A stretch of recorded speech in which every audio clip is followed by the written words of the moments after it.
All right, guys, today I have a very special treat for you. I'm in Chicago visiting one of the most successful companies in the roofing business. This company have done the unthinkable, what 95% of businesses in the roofing industry cannot do. They have employees, not subcontractors. Amazing journey, amazing story. Curtis, thank you so much for doing it. Thank you, Dimitri. We're going to start with your journey because when I look at successful companies, it's very hard to comprehend the humble beginnings. When you see the companies, with the 300 employees, a couple $100,000 weekly payroll, and stuff like the owner was in jail, for years before he started. Like, how do you go from there? Like, I want to start with your jail story. I want to start with the very, very beginning. How did you get here? And let's start with the jail story if we can. Okay. I was 18 years old. Was just kind of a misdirected youth. I had a lot of energy. I put a lot of my energy into the wrong things. When you're that age, you're very easily influenced and easily excited by things that maybe you shouldn't be. And I got myself into some situations that later on ended up causing me to get incarcerated. I was in the Illinois State Penitentiary for 5 years, from 18 to about 23 years old. And that gave me a really long time to reflect on where I want my life to end up. I was probably one of the youngest guys in there at that time, so I would always look at the older guys and be like, man, I never want to end up like him, And they'd be like, you keep messing around, you're going to be back here. So, it was a very humbling, maturing life lesson that sometimes when you're moving too fast, God has a way of slowing you down. And I think it was a blessing in disguise. It really gave me some qualities and some mentality that was a positive factor in my life. Days you thought you couldn't make it another day, but you had to. There was days I would walk the yard and I would think, man, am I ever going to get out of here? I got 1,200 days left or something like that. And to be able to find that inner strength and really overcome something like that is, it can either make you or break you. And, if you take things in life, mishaps, unfortunate things that happen, and you turn them around and you use it as a positive, it can be really influential. It can be, strength that you never knew you had. You have to dig really deep down in there and find that strength to get through that day. Being alone. Did you make promises to yourself, to God, when you was in jail? Like Always. What was the promise? What did you? The promise was, if you don't give up on me, I won't give up on you, pretty much. And that second chance that I got, I knew that it wasn't going to be something that I played with. It was going to be something that I took the world by the horns, and I, made sure that, my second chance, I'm going to be successful, and I'm going to be somebody that other people can follow in that, in that direction. What happens in life doesn't necessarily have to make you. You can change the narrative however you want it to be. So, when you got out, was it hard to find a job? It was almost impossible to find a job. I remember I always knew I liked sales, and I loved construction. In high school, I used to work for a general contractor. He used to just have me carrying stuff and tearing stuff out, but it was like, I love construction, and something I've always been good at was sales. That's one of the reasons I ended up in prison in the first place. So I was responding to ads on Craigslist. I think I sold vacuums at Kirby for about a month. I did AT&T sales. Everyone went for Kirby. Yeah. And you don't understand how it's going to play out in your life. All of those things were great experiences and sales experience that got me to the next place. I was looking for a job. My daughter was about to be born, and I responded to an ad on Craigslist to a company called American Dream. They were Big player here. Yeah, they were a big player, especially back then. I think this was about 2012, 11. People have their opinions about them. You know, I show gratitude to Mike Gray, Ryan Kinnaman, all those guys over at American Dream that They gave you a chance. yeah, they really gave me a chance. They taught me. It's funny, roofing industry will accept anyone. Yeah, definitely. Felony and jail, no problem. When nobody else will take you, Yeah. Roofing guys will. And it wasn't necessarily about making a ton of money at that point. You know, a lot of, most people, they graduate high school, they go to college, they go to a trade school. I didn't have any of that opportunity. I went to prison. So the opportunity of them hiring me, teaching me from the beginning stages, I was still young. So I was, wild and reckless, and, they would always bring me back in, and, I always have a lot of respect and gratitude for the guys over there that took the time to, kind of get me to a place where this was all possible.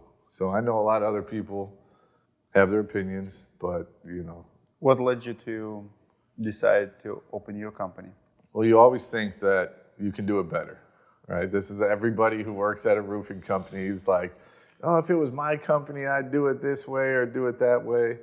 And there are things that we've brought to the table that are different than every other company. There's a lot of stuff, but majority of the things that are uncomfortable for employees and stuff like that, the structure, the accountability, understanding what the overhead really is, understanding how much money people are really spending on your success as well in the background, is something that I didn't really know.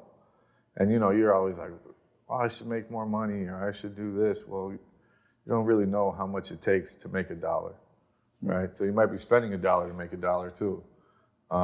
And that is, the maturing and evolution process of starting a company from nothing. In the beginning, there's a lot of guys, they don't have a license, they don't have workers' comp, the trucks are in their own, in the owner's name, and it's, they're crashing them, and these things start to accumulate when you're growing a company, and you have to be able to mature and evolve as a business to put yourself in a situation for success. What year did you start your company?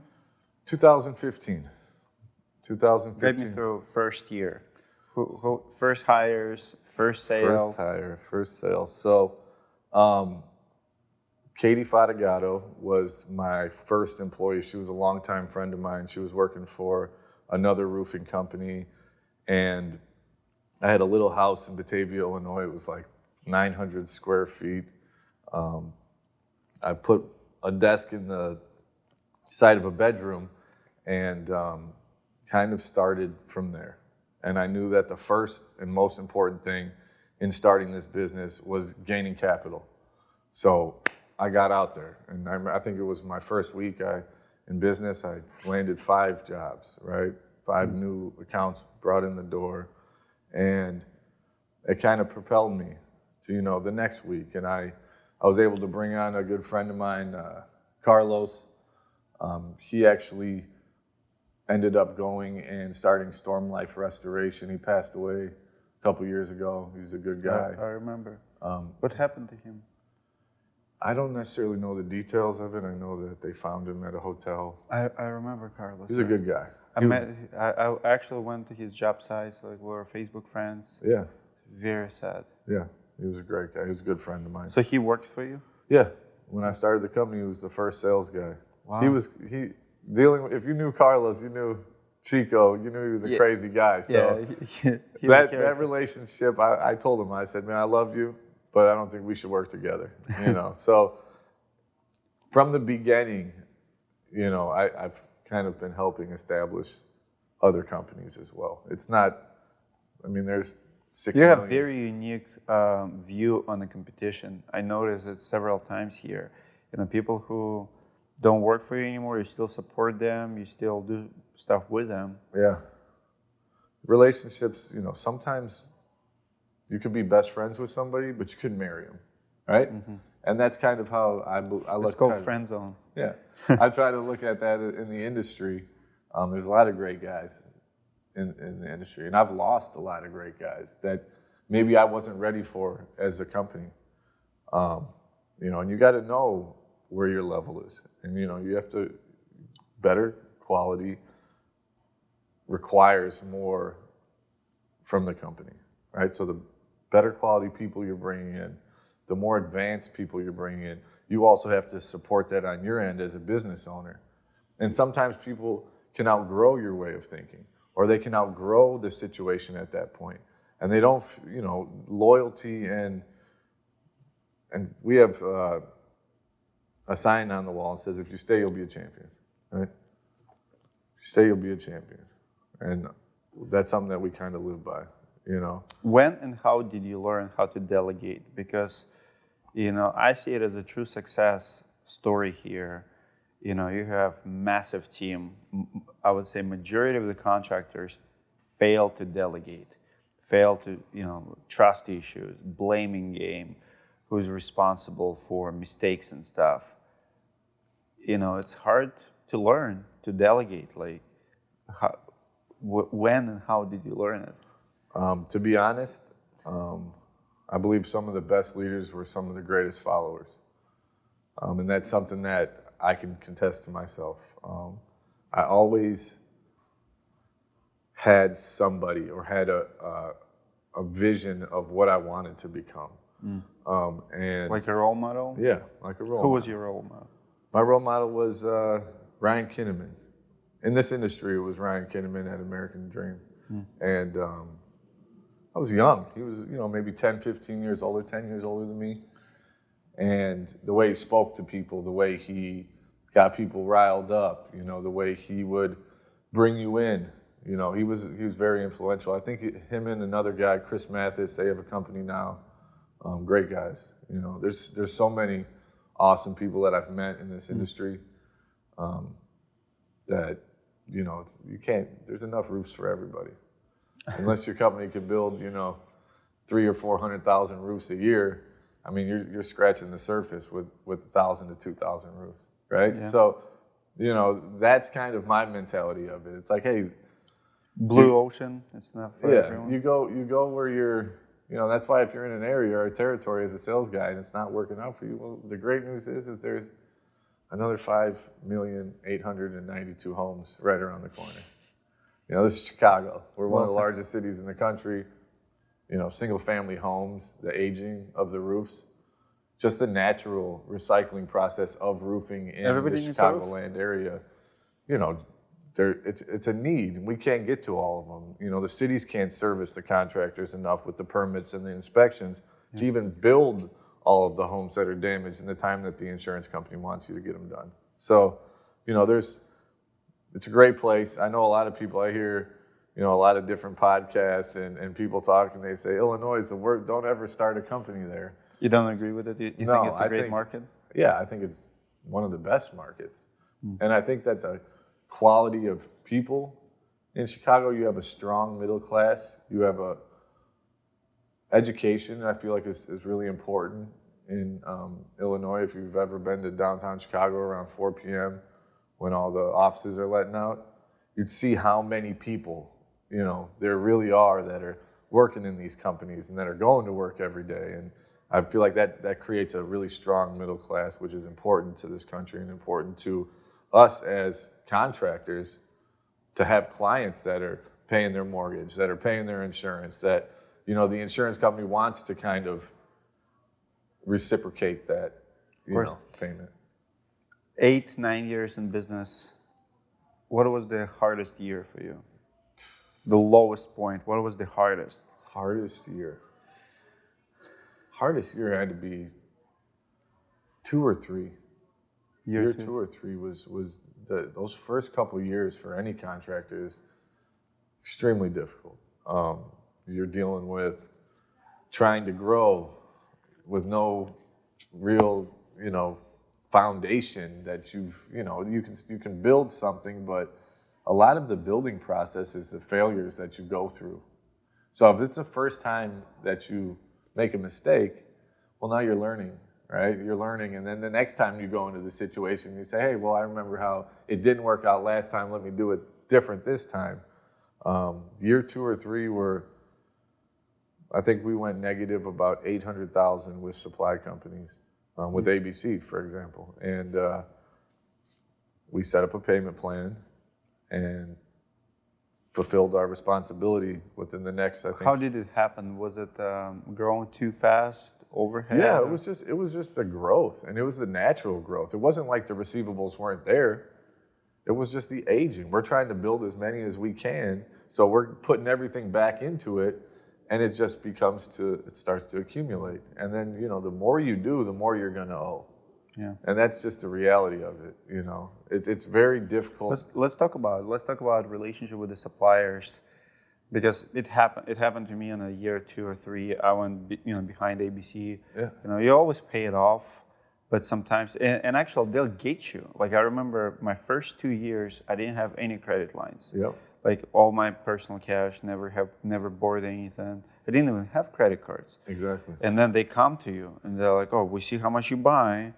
Open up, and then you have this credit line. I remember for the first time ever, I pay off every month, and then November hits or December. Yep. So the pipeline stops. There's no more deposits. Still have receivables, but now you have to produce the jobs in the springtime, 2-3 months later, and your sales stop, and you have this $80,000 bill, $90,000 bill. For me, it was a lot. Yeah. And I'm like, now what? It wasn't 800,000, but still. But I see people. There's the one guy I called out on my channel. He filed bankruptcy over like $30,000, $2 million a year, $30,000. I'm like, you're not bankrupt. No. You should pay it off. Yeah. Anyway, but what do you think happening with the suppliers? As the industry's changing, the aging of jobs is being delayed. So net 30 is a problem. Net 30, net 60 is a problem. By the time. What is it? Should be net 90? Well, there's alternatives too. Banks will give you loans. And I don't think a lot of these, and that's by establishing a company and building that rapport with your bank. There's other ways to skin a cat, right? And I think that we've all been just relying on the suppliers to fulfill that gap of money, right? And they make so many. I want to talk about suppliers, because I feel like it's a full-time job to deal with someone like ABC or Beacon, because they get you not on the shingles, they get you on accessories. And I hear more stories than ever about mistakes that they make, that they overcharge. Yeah. It's a full-time job to make them accountable, and it's very hard. Yeah. We have somebody who's auditing pretty much every invoice on a daily basis before we, go through. Do we see those mistakes? Like, what scale? I mean, I think that last year after an audit, we probably got back about $350,000 from suppliers on mistakes, and that was on the low end. That was on the stuff we could find with.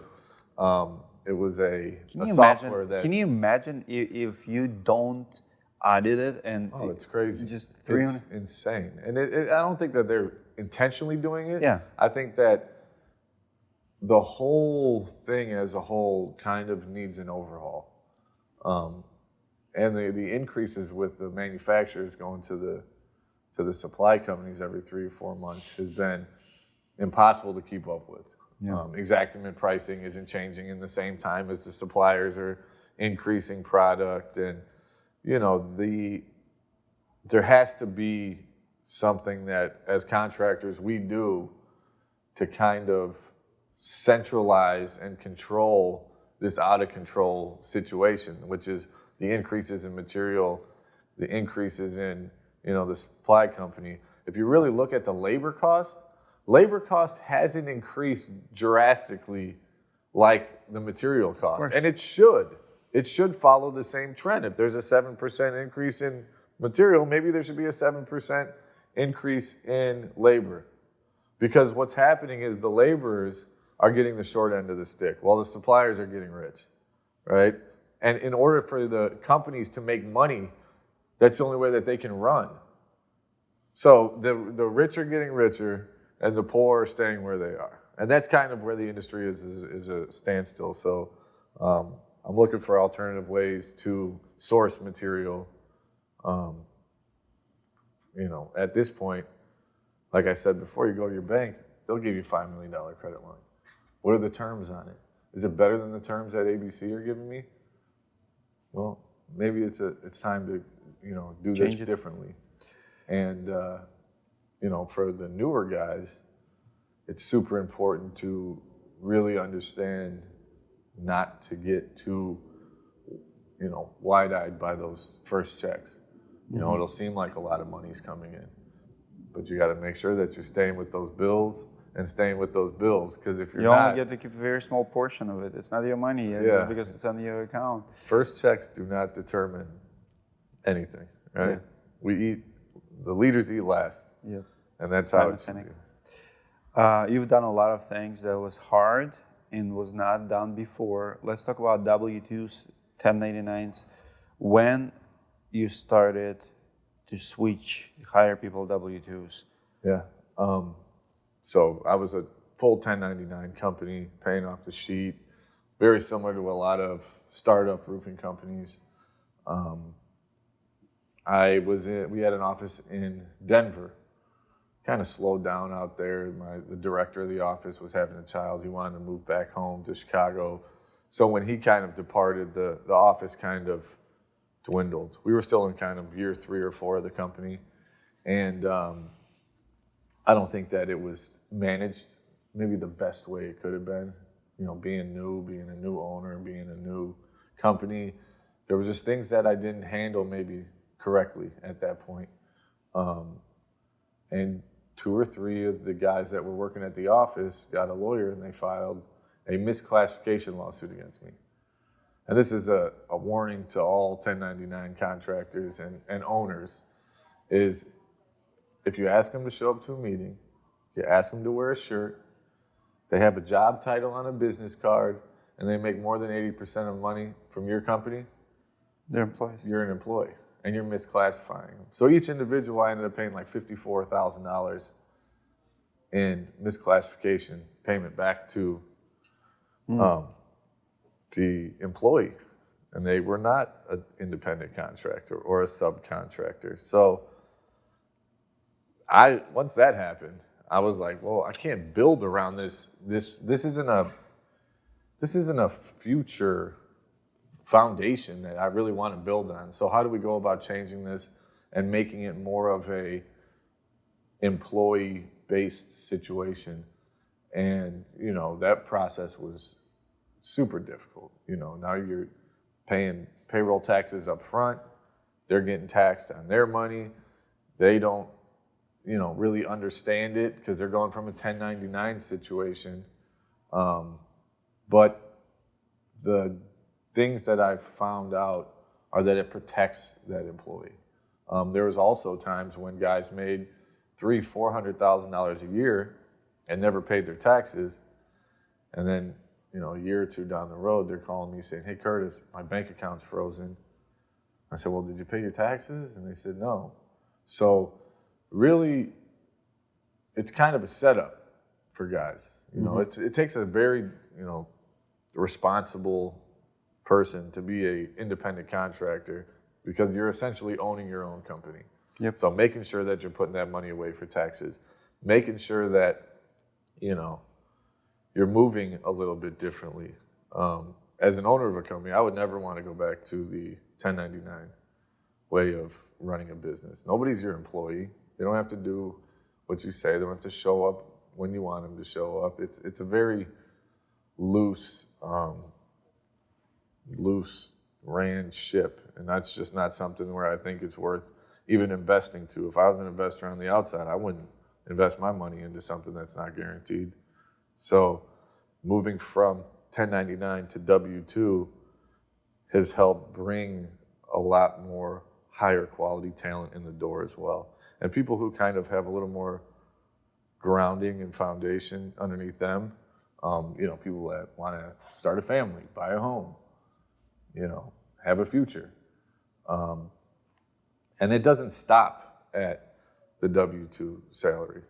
Something we do for a lot of the guys that are seniors here that are, have been here for a while, who are making high 6-figure money. We started buying properties distressed properties. We put them on. Here, we'll give you 30% of this property. Boom, this is your bonus for this quarter. That's very cool. I've never heard anyone doing it. So, and you're making your money, one, because the property will be paid off in a specific time. Two, it's appreciating too. You know, it seems like the housing market is pretty stable, and I think it's going up. Yep. So, you know, it's kind of another way to give people that security, that guarantee that, hey, I'm going to be here. You know, this isn't somebody that's just using me and just dumping me on the side of the road when it's done. These are relationships that I'm building for the rest of my life. And taking on that responsibility is something that I've accepted, you know, and a lot of times owners will say, I want this, I want that, and, you know, it should be done this way, but they're not really willing to accept the responsibility that they have to do. And I mean, there's been, especially in the beginning of the company, how many times where I've heard other guys say this too, is, man, it was rough, you know, to pay everybody and try to build a company around that was insane. There was multiple times where I thought I wouldn't make it, you know. Do you know any company locally here that have in-house crews? No. How did you do it? Maybe some of the union companies, a lot of those guys. Union, yes, but small businesses, nobody owns crews. It's impossible because of the work comp. When did you get a first crew, and what's the story behind it? How did you do it? My good friend of mine, Hakeem, he was going through a situation in life, and I was thinking, man, what can I get him to do at the company? He's a bright guy. He's, you know, got a lot of influence, and he had a very strong relationship in the labor market, you know, with the Spanish and Polish guys, and that was his network. And first, I was going to have him do like a project manager role, and then I was like, hey, why don't you start a crew? Why don't we start a crew? And he was like, yeah. And I think we started with one. We bought a van. We got the tools, and it was working. And I was like, well, let's do another one and another one. And before you know it, I think now we have about 30 in-house crews, 20, 25 roofing, four or five gutter crews, 4 gutter trucks. Insane numbers. Yeah. How much roofer makes? How much do you pay, like starting pay, like minimum About wage? $300 a day. $300 a day. Yeah. That's how much they get paid. Yeah. Working here. Yeah. And then supervisors or, you know, the super on the job, they make a little bit more than that. And that's they could really good money. Yeah, it's great money.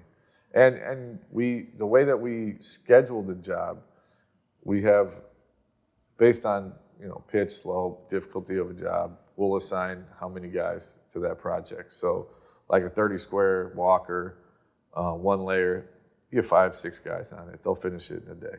So in the beginning, it was really difficult to figure out that math. How many guys does it take in one day to finish a job? So if you got a 57 square, 10 pitch, you know, it's all cut up, you might have to put 10, 12 guys on that job. But if you can facilitate putting 10 to 12 guys on that job, imagine how much money you're saving. Yeah. Because even at $100 a square, that's still $5,600. $300 a day times 10 guys is what? 3,000. 3,000. Now you can offer workers' comp, liability, healthcare, dental, trucks, 401k. So how much is your work comp bill? Because if they get and paid $300 a day, even if at 25%, which is probably on the lower end, it's still $100 for that worker for that day. So it costs you $400. Yeah. So is that about right? And there is room. So it's more about building the people in the company. You know, it's like the profit margin on it isn't as important as the quality control, of course, and the ability to get jobs done when you need to get them done, and not having to chase people around for service issues. Because you can make $2,000 on that job, but if there's a service issue and you can't find that guy who did the roof for you, and you're spending $800 6 months down the road for the same service, how much did you really make? So my vision was, you know, getting these guys in the door, giving them an opportunity. The security behind being an employee is a little different. They have work every day. They're never looking for for jobs to build and stuff They like always that. holiday. Always. They get paid every 2 weeks. So how many contractors are paying their crews every 2 weeks? Probably not all of them. You know, there's a lot of jobs that kind of will go on. And How much gutter guys are making here? gutter guys get paid. And when I said $300, it breaks down hourly because that's how W-2 employee. It's about three something, a day. Gutter guys, I think. I don't know the exact. Do they number. make more or less than roofers? They make less. A little bit less. Yeah. What about siding guys? Siding guys, depending on how fast they can do the house. I think that the time management for siding is super important. Like, it doesn't fit the system of $300 a day. Yeah. Or $28 to $35 an hour, because a siding house can either take 1 day or it can take 4 days. Yeah. So if you're paying them by the day, that math won't work out. So there are specific jobs that don't fit that, that we still have to kind of give away. It's hard to figure out. Would you say, what's the hardest trade to manage with this business model? I think that the hardest trades to manage are, after a big storm, all the little stuff, the screens, the window wraps, or just odds and ends kind of seem to Awnings, interior. Anytime you have to go in someone's home and schedule a time to be home, if they have leaking and they want to, paint the ceiling, those things tend to create aging issues in your jobs. And one thing we did was we started another company, right? So if it's CNN and they're doing the roof, siding, gutters, soffit, fascia, well, you pay CNN for that. Well, now we have a separate company. So we say, okay, we're done here. We're handing it off to this company. Well, now they're not going to hold your $15,000 check for that little repair that needs to be done. That's smart. Well, this other company is also owned by CNN Construction as well. But you split the billing. You separate it, because then the customer doesn't feel like, hey, I'm going to hold this. You need to paint a ceiling. It's $300. I'm going to hold this $15,000 check. And that creates a lot of issues when it comes to the aging of jobs, paying your suppliers, paying your crews. You got to know when to get in and when to get out. So after like big storms, if guys aren't like super seasoned, I don't like sticking them in there. If we get really good damage, I don't want to put like a new guy in a storm area and now he's supposed to manage an account when there's 7 trades on it, 8, 9 trades on it.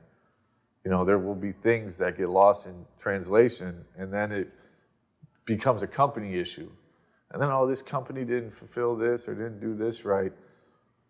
Well, if you hold up a little, you put that guy kind of on the cusp where it's a roof, siding, gutter, a couple window wraps.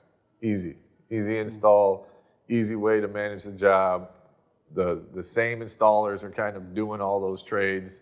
It's all in-house. When you start to get multiple trades, or some of the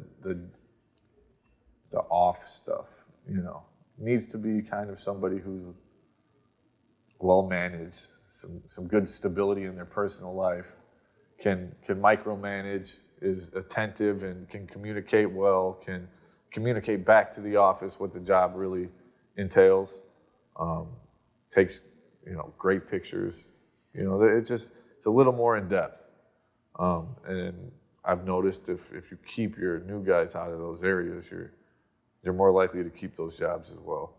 Because I'm like, man, you've been doing this a week.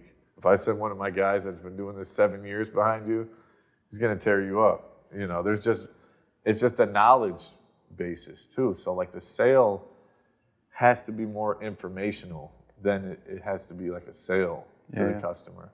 That's why, I was telling these guys, I said, man, watch Dimitri's podcast every Sunday morning. There's information that he's giving you that you can speak to a customer about. Yep. So if you're educating your customer, well, now your sale is super easy. So, just talking about siding. I like that. Watch Dimitri's Sunday news. You'll be more educated. You got to, man. He's the man. What's the total amount of employees you have? I think it's about 300 now. 300. 300 with the laborers, the sales guys, the office staff, management. How long did it take you to build that team and completely switch from 1099 to the W-2? It was about 8 years. 8 years? Yeah, I think we first switched the sales side. Then about three and a half years later, we brought the crews on, the installers as W-2. What's your retention rate with employees? Like, how often do you lose someone? I would say out of a training class, if they're people that, I mean, a lot of people here are personal references. Most of those people stick around for forever. You can't even get them away from you. Get the hell out of here. The guy won't leave, you know. But retention has to do with sales management, right? So we can put 10 guys through this class every 2 weeks. And unfortunately, with the amount of storms and work that these guys have, sometimes they can't give that person the attention they need. So I would say if you bring 10 guys in, maybe 3 or 4 stick around, you know, and then 90 days out, there's probably 2 of those guys left. Like I said before, we do a training class every 2 or 3 weeks. People have personal issues. They don't fit the company's, way of thinking or way of doing things. A lot of guys have picked up a lot of bad habits. You know, it's almost worse hiring guys that have done this before than people who that haven't, because they're kind of able to be molded. Set in their ways? Yeah. What's the life shelf of a sales rep, in your opinion? So the life rep, well, that's also one of the reasons why we structured the company like this. Is I always tell guys, move people around. Well, you can only sell for so long. You know, I always tell guys, I say, don't sell your whole self. Like, just don't go so hard where you start to burn out. Yeah, burn out, and you lose yourself in that process. A lot of guys will go so hard, then they'll turn to drugs and alcohol and stuff like that. They're just done. They haven't gotten to where they want in life. They feel like they've put all this energy into something and it didn't pay them back. So creating opportunities beyond door knocking and beyond, just the basic insurance restoration model. So, management here is huge. Sales management, building a team around those individuals, giving them an opportunity to kind of take care of more sales management aspects of the job, and building that hierarchy so people have a reason to work through your company. They don't want to be in the same position they were 2 years ago today. That's not a future. So why would anyone put too much energy and effort into something like that? So by creating these alternate positions, these field supervisor, sales manager, director roles, it gives people something to work towards. And that was something that American Dream taught us. There's like 3 or 4 of us who came from that company, different times. They went to other companies, and then we all kind of ended up here. It's crazy because if things were handled differently, you could say that, right? If things were handled differently, maybe we all would have stayed there.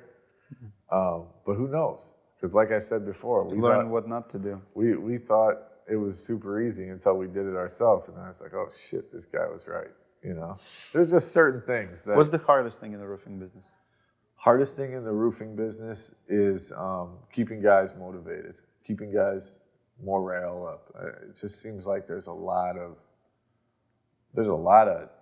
bad stuff that happens. I think last week one employee's brother passed away, another one's dad had a heart attack. Just the personal issues of managing someone. You're not just managing them at work, you're managing their personal as well, somewhat. It's hard to separate. Yeah, especially in an industry where you spend a lot of time with these guys and they become like family. It's not as easy to just cut it off. So that's some baggage and some stuff that you carry as an owner, and you carry as a human in regards. So it's just keeping guys, getting them back on track, getting them, hey, you had a mishap, you fell off a little bit. What do we got to do? Let's get this back. Let's get this fire started again. And trying to keep people motivated, keep people positive. You know, there's always things to be negative about. So it's you know, it's important to stay positive. You know, you want to come in on a Monday and, you know, freak out sometimes. But what I've noticed is that doesn't do anything. Positive reinforcement with guys, setting goals, helping them manage their goals, setting personal goals for them. Hey, you want a house in a year? Okay, this is what we're going to do. We're going to set this plan for you. I might even have the accountant put money away every week for you in an account. And by that time you're ready for your closing, it's there for you.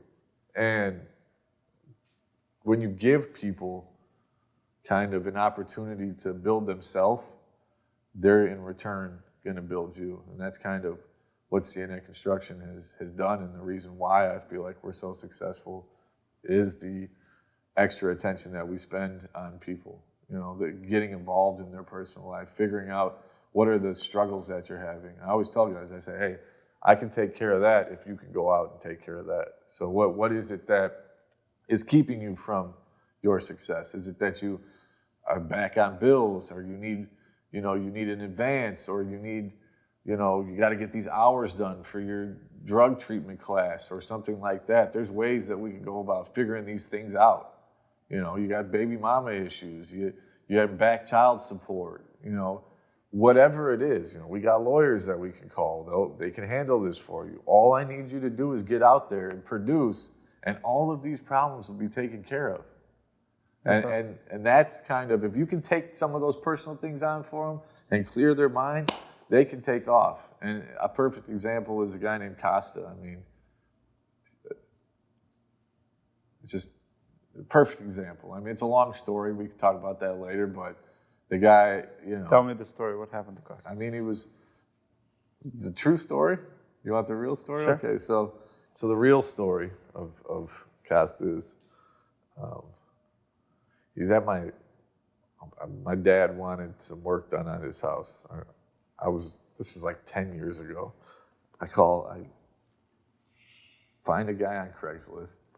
I call him and I say, hey, you know, come over here, do some work at my dad's house, blah, blah, blah. I met him on site.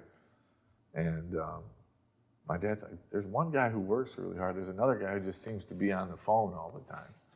So, and he's like, he keeps going in and out of the house. I don't know what he's doing, right?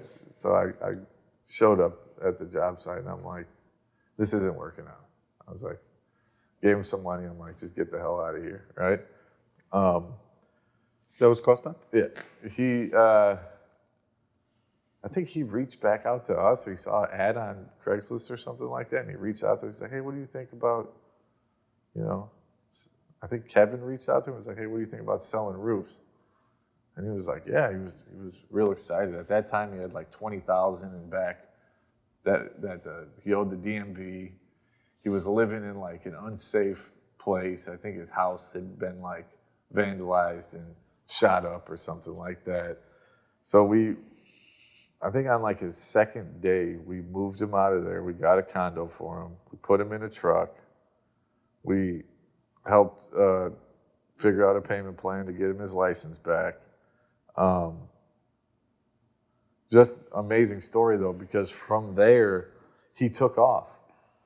He ended up becoming one of the directors in the company. Eventually found a nice woman. They had a kid. They bought a home in Naperville. You know, he ended up getting custody of his other daughter. Just like a true success story, a true testament of, with some good support around you, how life can change. And that's something that, you know, I'm proud of. And I know that a couple of the other guys here are really proud of, you know, the elevation of individuals here. Yeah, yesterday he shared the story. That now it makes sense. We had a dinner last night, and Costa shared, said, I owe everything to these guys. I heard it now. And we owe everything to him. You know, he's a grinder. He's a producer. He's about 10 years younger than us. You know, so there's that gap of, you know, like when you start to slow down when you get older, like he's still going. You need young blood. Yeah, the young blood and just that young mentality. It's a little more of a fighter spirit. We kind of get beat down as we get older. We're just like, yeah, whatever, you know. What motivates you? change, paying it forward, just knowing how the guys here, I mean, the company, fear of failure is something that I think that everybody should kind of have, but maybe I take it on too much. Also, when you build something this large, you still have fear of failure. Oh, yeah. Even now. Oh yeah, it's even worse now. Now you have something to lose. When you don't have anything to lose, how bad can it get, right? And then you get everything and you say, oh, you think it's going to be great. Well, now you just put yourself in a situation where stress levels are higher. You're more responsible. I'm responsible for 300 people that work here. Now, what if they got a wife and kid? Now it's 900 people. What if they got 2 kids? Now it's 1,200 people that CNN Construction is responsible financially for throughout this year, right? And anything can happen in this. And anything can happen. And it's like you can't. How do you manage your stress?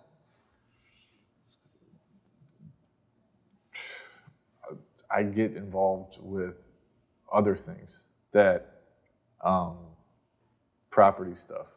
I like to stay busy. I feel like if I'm staying busy and I'm constantly educating myself and learning new things, I'm giving the company an opportunity to grow and giving these guys that are coming behind me an opportunity to grow, because now I know knowledge that I can share with my people. Okay, I figured this out. I figured this new thing out. Come on, let's go. You know, you got to kind of be that person that keep leading, keep being ahead. Yeah, keeps. You know, okay, you guys are handling this. Now it's freeing my time up. I can go learn about this. Now we're going here. Now we're going here. And because of that, continued success. I mean, this past year, we bought about 25 homes. And it was a process. Didn't know the process in the beginning. Bought bad ones. Bought ones that we had to tear down. You know, there's just things that you don't know when you're starting something out. So, you know, the learning process, just like with this company, has been awesome. How do you manage cash flow? And $50 million company is might be hard in the insurance game. Mortgage checks, insurance delays. We created a really good back-end accounting department that came in this company. Carolyn came in, and it was in shambles. I mean, my bookkeeping was like in a book, like literally in a book. So I was never the greatest. You know, I was a hustler. I was good at getting to the doors. I was good at getting the checks in the door. I wasn't the greatest business manager. So, you know, I think 50 said something like this. He said, I didn't go to Harvard, but everybody who works for me did. Right? So you want to find the best talent to make up for the areas where you're not good. Yep. You know, I feel like that is one of the most important qualities if you're a leader. You can't be the best at everything. Yeah. So you need to know what areas you're kind of weak at. You need to find somebody who's better than you at that. You need to give them that praise and give them that, hey, you're better than me at this. This is why I got you here. If I could do it better than you, then you wouldn't be here, right? So the question that you asked was accounting and managing that. It's important that you have a great team and setting some. So what other B2B services do you offer for other contractors? We offer, you know, we'll come out, we'll roll, cut, drop, hang your gutters, roofing, supplementing, mortgage check endorsement, pretty much whatever you need within this industry. We have found a way to build those relationships also. If you need marketing, if you need to get in touch with Dimitri, you know, if you need, you know, to get on the news. Right now we have a few billboards around the city. So we're trying some alternate marketing ideas that without a real budget, you can't really do, right? So because we've gotten to this point, it allows us to fail sometime. And that's the growth. That's the beautiful thing about growth, is it allows you to make that mistake and say, okay, well, we tried that before, didn't work out, let's put it here, or let's put it here. And then you kind of get a good idea where to put the money at, you know, because you got to try things, you know, you got to see what works for you. Our social media presence isn't that strong. You know, so that was something that this year I'm like, this has got to be a big focus of CNN Construction. Let's get Dimitri and his team in here. Let's start working on our YouTube channel. Let's start working on our social media and gaining that notoriety that it's like we're a big company that people don't know is that big, right? Yeah. It's not like we're the big company that has all the marketing and everything like that. This year has been with the truck wraps, with the billboards, WGN radio, or WGN News, ESPN radio, just a lot of different stuff that we're direct mailers. Getting your name out. Yeah. What's other big things are in the books? What are you working on? What's in the future? For the projects right now. We got some really large accounts that we're tackling, which is kind of a weird situation for me.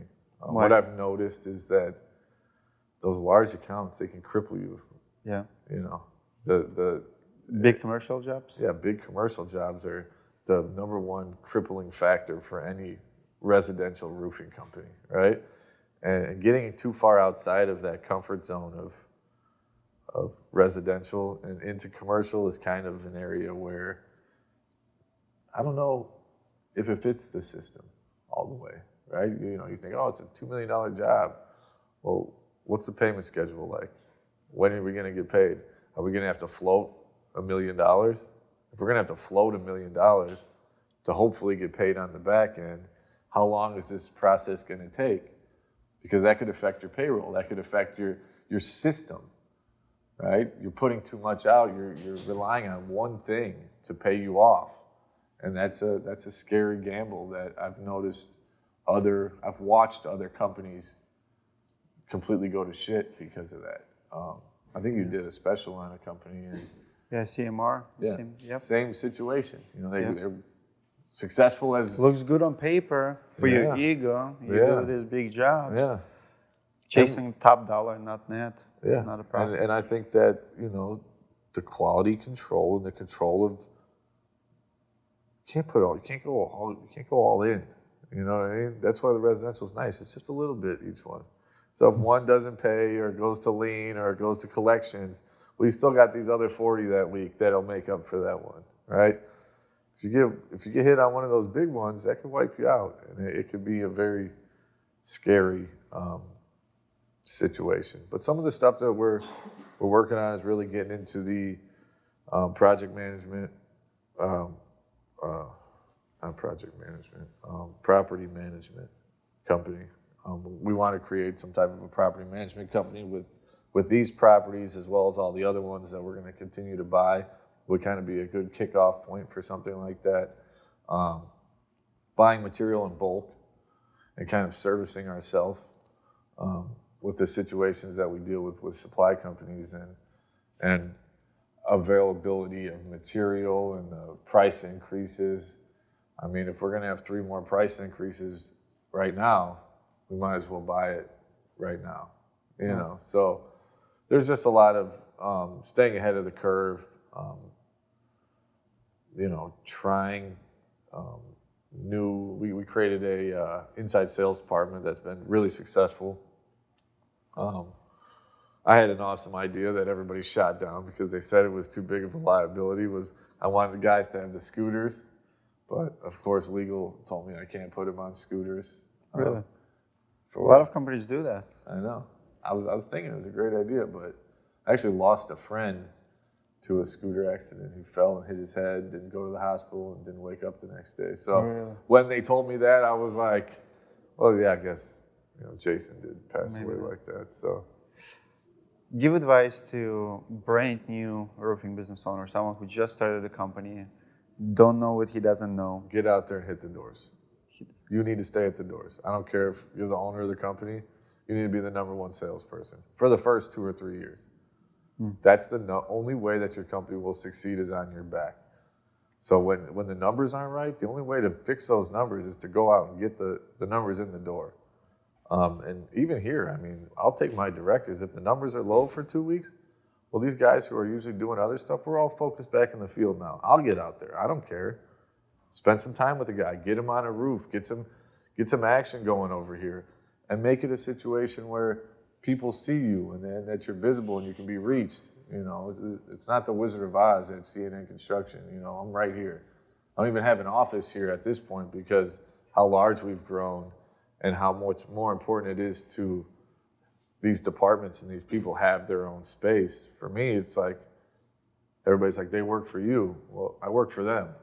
I'm here to service these people, right? I'm here to service and accommodate and help grow that individual. So the success of the company is also based on, I don't want to lose the people I have. And everybody needs more. Every day, every year, every hour, people need more.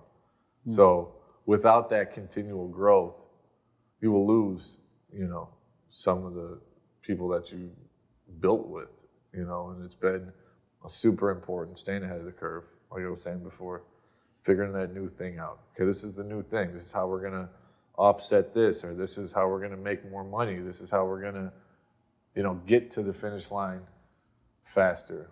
And I really don't know where the finish line is. I'm 38 years old. You know, it's been awesome. Do you feel like you're just getting started? Yeah.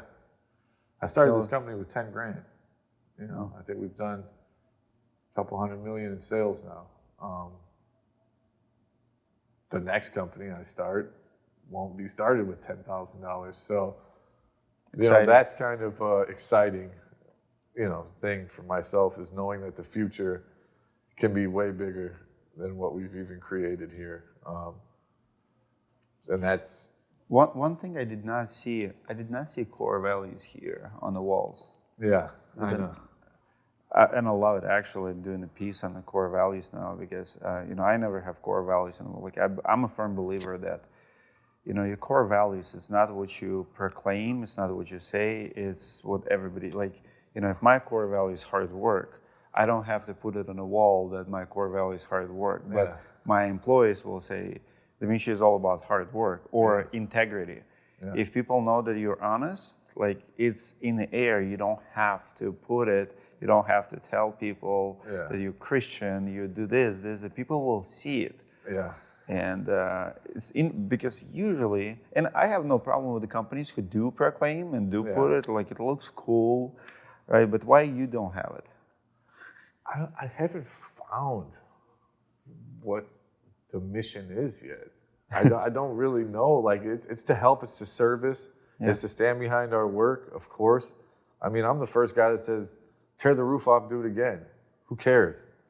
Right? Do it right.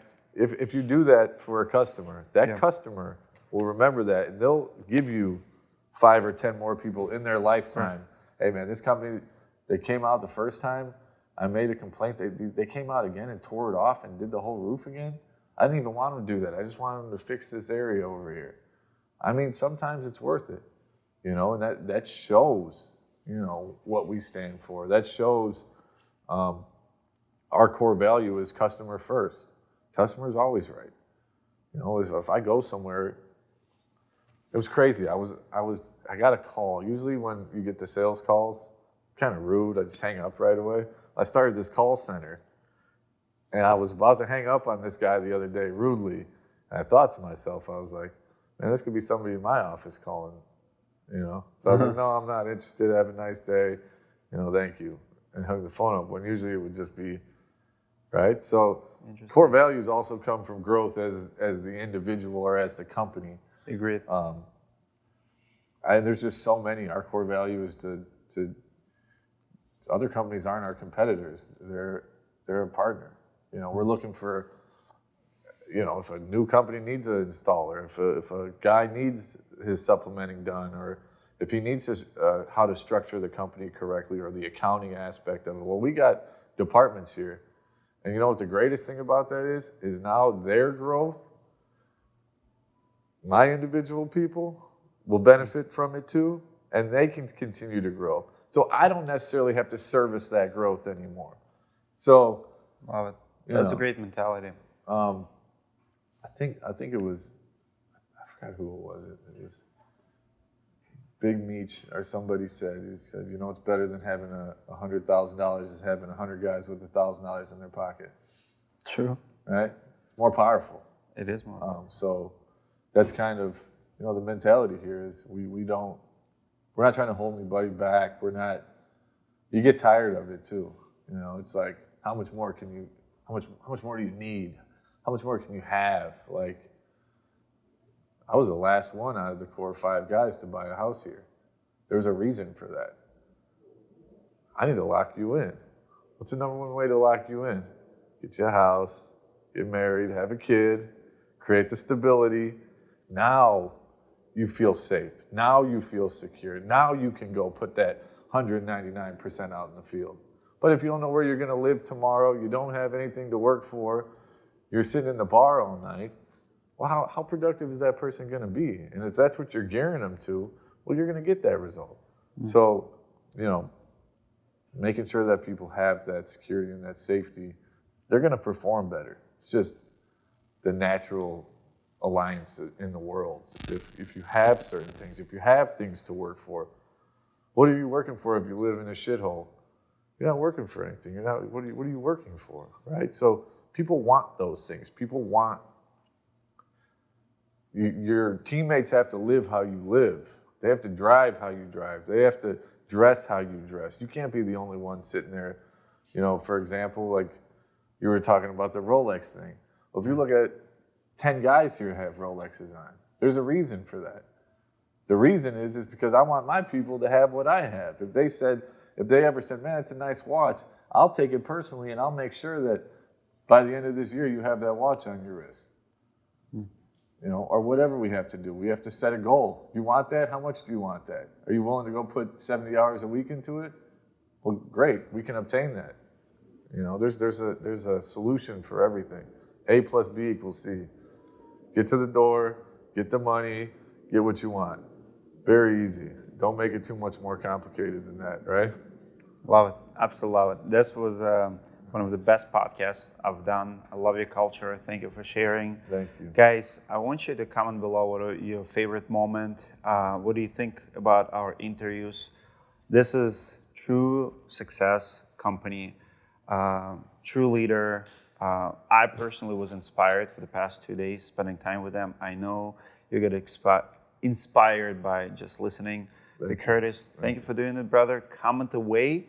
If you want us to do more podcasts, you need to engage, ask a question to Curtis. Can I have your commitment to answer questions and comments? Definitely. Any questions you guys have, let us know. If you guys are in the Chicago or Charlotte market, give us a call. We'd love to partner with you guys. If you guys need help building roofs, supplementing, invoicing, whatever you need, let us know. Gutters, we're here for you. We can work out some good credit terms so you guys can actually grow and build. Love it. Comment away. I'll see you guys in the Thank you. next video.